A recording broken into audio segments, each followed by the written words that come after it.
Hi everyone, ಇವತ್ತು ಸಿಂಪಲ್ಲಾಗಿ ಕ್ವಿಕ್ಕಾಗಿ ಒಂದು ಮಟನ್ ಸಾಂಬಾರನ್ನ ಯಾವ ರೀತಿ ಮಾಡೋದಂತ ನೋಡೋಣ ಬನ್ನಿ. ಇದನ್ನು ಮಾಡಲಿಕ್ಕೆ ನಾನಿಲ್ಲಿ ಒಂದು ಮಿಕ್ಸಿ ಜಾರ್ಗೆ ಒಂದು ಸ್ವಲ್ಪ ಕೊತ್ತಂಬರಿ ಸೊಪ್ಪು, ಒಂದೆರಡು ಈರುಳ್ಳಿ, 2 ಬೆಳ್ಳುಳ್ಳಿ,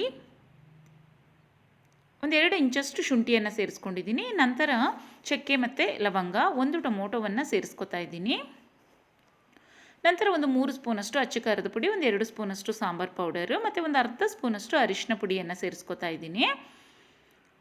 ಈಗ ಇದನ್ನು ಸಣ್ಣದಾಗಿ ರುಬ್ಕೋಬೇಕು. ನಂತರ ಒಂದು ಕುಕ್ಕರ್ಗೆ ಒಂದು 4-5 ಸ್ಪೂನಷ್ಟು ಎಣ್ಣೆಯನ್ನು ಸೇರಿಸ್ಕೊತಾ ಇದ್ದೀನಿ. ಈಗ ಎಣ್ಣೆ ಚೆನ್ನಾಗಿ ಕಾಯಬೇಕು. ಎಣ್ಣೆ ಚೆನ್ನಾಗಿ ಕಾಯ್ದ ಮೇಲೆ ಇದಕ್ಕೆ ಒಂದು ಈರುಳ್ಳಿಯನ್ನು ಉದ್ದದಾಗಿ ಹೆಚ್ಚಿಬಿಟ್ಟು ಸೇರಿಸ್ಕೊಂಡಿದ್ದೀನಿ.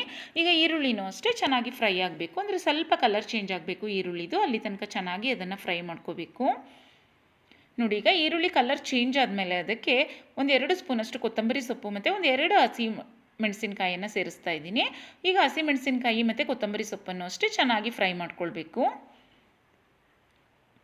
ಈಗ ನೋಡಿ, ಅವೆರಡು ಚೆನ್ನಾಗಿ ಫ್ರೈ ಆದಮೇಲೆ ಇದಕ್ಕೆ ನಾನಿಲ್ಲಿ 1 ಕೆ ಜಿಯಷ್ಟು ಮಟನನ್ನು ಸೇರಿಸ್ತಾ ಇದ್ದೀನಿ. ಎಷ್ಟು ಬೇಕಿದ್ರೂ ಮಟನ್ ಸೇರಿಸ್ಕೊಳ್ಬೋದು. 2 ಕೆ ಜಿ ಮಟನ್ನು ಸಹ ಇದೇ ಕ್ವಾಂಟಿಟಿಯಲ್ಲಿ ಮಾಡ್ಕೊಳ್ಬೋದು. ಸ್ವಲ್ಪ ಅಚ್ಚ ಖಾರದ ಪುಡಿಯನ್ನು ಜಾಸ್ತಿ ಸೇರಿಸ್ಕೊಬೇಕಾಗುತ್ತೆ. ಈಗ ನೋಡಿ, ಅದೇನು ಮಟನ್ ಸೇರಿಸಿದ್ದೀನಿ, ಮಟನ್ ಚೆನ್ನಾಗಿ ಫ್ರೈ ಆಗಬೇಕು ಎಣ್ಣೆಯಲ್ಲಿ. ನೋಡಿ, ಈಗ ಮಟನ್ ಸೇರಿಸಿದ ಮೇಲೂ ಅಷ್ಟೇ ಅದನ್ನು ನೀಟಾಗಿ ಮಿಕ್ಸ್ ಮಾಡಿಬಿಟ್ಟು ನೀಟಾಗಿ ಒಂದು 10 ನಿಮಿಷ ಅದನ್ನು ಎಣ್ಣೆಯಲ್ಲಿ ಫ್ರೈ ಮಾಡ್ಕೊಳ್ಬೇಕು. ಈಗ ಮೀಡಿಯಮ್ ಟು ಲೋ ಫ್ಲೇಮಲ್ಲಿ ಬಿಟ್ಬಿಟ್ರೆ ಅದು ನೀಟಾಗಿ ನೋಡಿ ಮಟನ್ ನೀರು ಬಿಡುತ್ತೆ, ಅಲ್ಲಿ ತನಕ ಅದನ್ನು ಚೆನ್ನಾಗಿ ಫ್ರೈ ಮಾಡ್ಕೊಳ್ಬೇಕು. ಈಗ ಒಂದು 5 ಮಿನಿಟ್ಸ್ ಆದಮೇಲೆ ನೋಡಿ ಈ ರೀತಿಯಾಗಿ ಅದು ನೀರು ಬಿಟ್ಟಿರುತ್ತೆ. ನೋಡಿ, ಈ ರೀತಿಯಾಗಿ ನೀರು ಬಿಟ್ಟಿರುತ್ತೆ. ಈಗ ನೀರನ್ನು ಅಷ್ಟೇ ಒಂದು 2 ನಿಮಿಷ ಕುದಿಸ್ಕೊಂಡು ಸ್ವಲ್ಪ ಡ್ರೈ ಮಾಡ್ಕೊಳ್ಬೇಕು ಅದನ್ನು.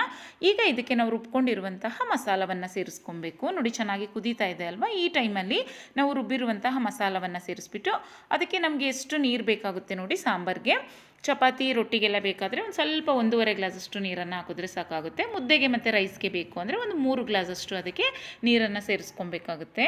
ನಾನಿಲ್ಲಿ ಒಂದು 3 ಗ್ಲಾಸಷ್ಟು ನೀರನ್ನು ಸೇರಿಸ್ತಾ ಇದ್ದೀನಿ, ಏಕೆಂದರೆ ಮಧ್ಯಾಹ್ನ ಲಂಚಿಗೆ ಮಾಡ್ಕೊಂಡಿರೋದ್ರಿಂದ ರೈಸ್ಗೆ ಮತ್ತು ಅನ್ನಕ್ಕೆ ತುಂಬ ಚೆನ್ನಾಗಾಗುತ್ತೆ ಅದರಿಂದ. ಈಗ ನೋಡಿ, ನೀರನ್ನು ಸೇರಿಸಿದ ಮೇಲೂ ಅಷ್ಟೇ ನೀಟಾಗಿ ಅದನ್ನು ಮಿಕ್ಸ್ ಮಾಡಿಬಿಟ್ಟು ರುಚಿಗೆ ತಕ್ಕಷ್ಟು ಅದಕ್ಕೆ ಉಪ್ಪನ್ನು ಸೇರಿಸ್ಬಿಟ್ಟು ನೋಡಿ, ಇಲ್ಲಿ ನಾನೊಂದು 3 ಗ್ಲಾಸಷ್ಟೇ ನೀರನ್ನು ಸೇರಿಸಿದ್ದೀನಿ.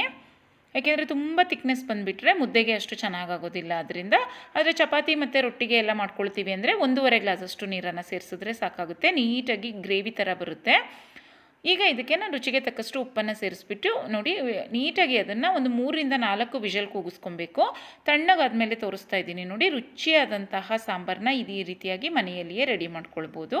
ರೆಸಿಪಿ ಇಷ್ಟ ಆದರೆ ನೀವು ಸಹ ಟ್ರೈ ಮಾಡಿ, ಹಾಗೆ ಬೇರೆಯವ್ರಿಗೂ ಸಹ ಶೇರ್ ಮಾಡಿ, ಹಾಗೆ ಚಾನಲ್ನ ಸಬ್ಸ್ಕ್ರೈಬ್ ಮಾಡ್ಕೊಳ್ಳಿ. Thank you.